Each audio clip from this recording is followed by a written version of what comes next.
what a day, right? And I just so happened to run into Gill, one of the race callers in Barbados.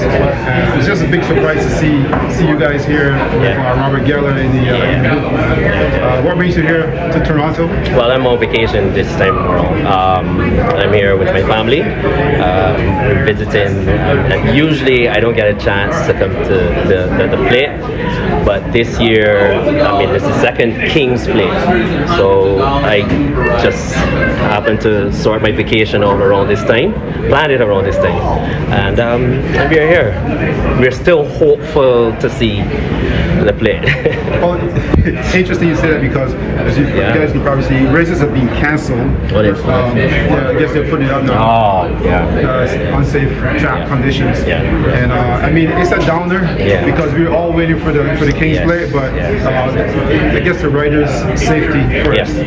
But tell me about the experience here, watching the races from the. Oh man, it's calling the race from here. The experience is just awesome. It is so much different to what we have at the Garrison. It's not my first time here. I've called a race here back in 2018. So being back here, I just gotta feel this rush, excitement, especially now on a big day. Hoping that it would have been a big day for the King's Plate, but it wasn't meant to be, and I guess this is one of those things that you definitely have to experience in life and move on. I know this is not your first time here, but when you come back now, you said the last time you were here was 2018. But have you seen any changes, and are there anything that you can perhaps take back and make some suggestions when you get home? Oh well, the thing about it is here, if you take a look here, we are about 6 floors up, and it's so much different to the Garrison. You can actually look down on everything, so you're seeing everything. So back home we are about 3, 4 flights, probably 3, and everything is across. So let's say, for example, you're going between the 4 and the 3 back home. You have a whole set of trees and so on, and sometimes you can see the horse on the inside, and there are 3 horses. You don't see the horse in the middle. You probably could pick up the horse on the outside, so then when they go by the drill hall, then you can probably pick him up. Here, on the other hand, you see everything. You don't miss anything. You look down, and where our booth is set up, we are behind the finish line. Here, you are actually on the line, so where Robert is, you 2 horses go by together. It's easier to call, as opposed to here. I'm back in Barbados. It's on an angle, and a lot of people don't know that. So when, for example, I say too close to call or very, very, very close, and then somebody like, hey, that horse won by a neck or a head because you were on the line, but we are not. So that's a whole different thing altogether. I don't think we can change that per se unless the whole infrastructure of where we are and so on changes up. But yeah, we would love that. That's in the ideal world. Yeah, and especially as I said, 2 horses go by together.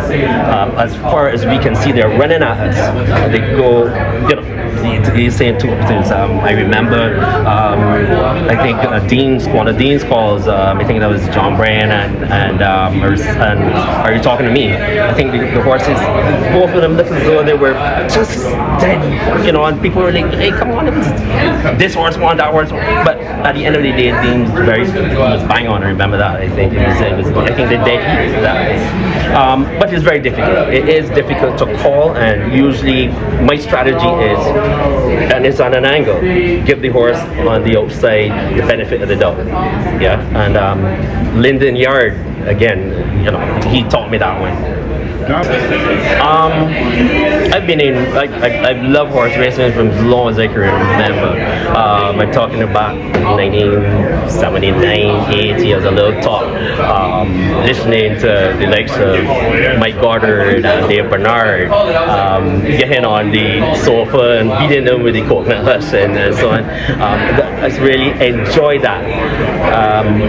And then to get into commentary itself, my good friend Sean Spencer someday. He said, "Hey Neil, come with me, man." You know, I said, "Okay." And I went up. That time, Dean Kelly was just finishing, I think, and that's Kelly Walker. And Dean said, "Come on." And I went up there, and he just looked at me and said, "You can read, right?" Yeah, I said, okay. And then from there, it was just doing the starters, based on jockeys, and then it went on from there. That was 2013, 20. Am I correct? I think it was just around 2012, 2013, something like that. Just about 12 years, 11 years. Okay, so let me put it out there. This is not my full-time job. And people must understand that it is not my full-time job. When guys get on social media and they, basically land-based, the commentators, it's not our full-time job. We try our best to improve, and I work on my craft every day. As soon as the entries come out, I will go over, I listen to my calls, I try to, carve out the jockey silks and so on, and prepare. I prepare. There's never a race day. There's never a race day I come there and I'm not prepared. I'm always prepared. But something happens, and it's something that you have to work on. You have to practice. My full-time job, I'm a teacher. So if you want to critique me based on my profession. I gotta tell you, you definitely sound like a teacher. Yeah, you see, that's it. If you want to critique me, come after me with respect to my profession. I love horse racing, yes, and I'm going to try my best to give you, or to give the public the best possible commentary. Sometimes I may make a mistake, but how many people do a part-time job and they're always on point? If you can answer that, then great. If you're doing a part-time job and you are 100% always on point, kudos to you. Yeah, so I'm trying. I'm still learning. I learn every day.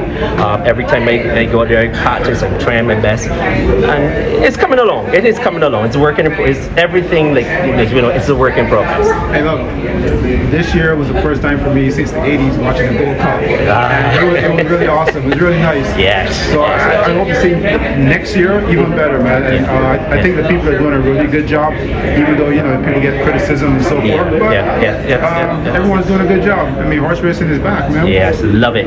Love horse racing. There's so much more that can be done there, and I'm really making a plug out there, putting a plug out there. We have some awesome horsemen. When we think about Patrick Husbands right in here, Rocco Buane, Rashid Hughes is now gone out west, Antonio Whitehall. We have really good jockeys. We have good trainers, owners getting involved as well. And horse racing in Barbados I think people need to look at it as a way where we can export some of our talent. Some young jockeys coming through. I see young Mohammed, very good little jockey there. Devontae Prescott, Abraham, Aaron Daniel.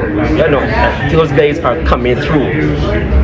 I would love to see them get here, and I think a lot more must be done to get those guys out here and showing. The Sean Gaskin is here. Yeah, he's doing really well. He's doing well, and that is something that we really need to get our apprentices, get our guys out there, and we're gonna continue to grow from strength to strength. I think he's going to be very good. I remember late last year I was speaking to Deshaun and Enrico Prescott. I have a lot of time for those guys. I mean, generally, I have a ton of confidence in for the jockeys. And I think that Deshaun has the mindset to be a really good jockey, especially here at Woodbine. Yeah. Just needs a chance. Yep, he definitely is getting the chance. Yes. Trainers liking him, and that's really good. It's nice talking to you, man. Same here, Derek. I hope you can do this again, maybe on my podcast. I have no problem with that. I'm always open. And whenever you just give me a call. As long as I'm not preparing for my real job, then my book's the correct, or I will be available. I've spoken to many people, but I've never spoken to a teacher. There you go. I'm looking forward to it. Same here. Take care. Thank you. You're welcome.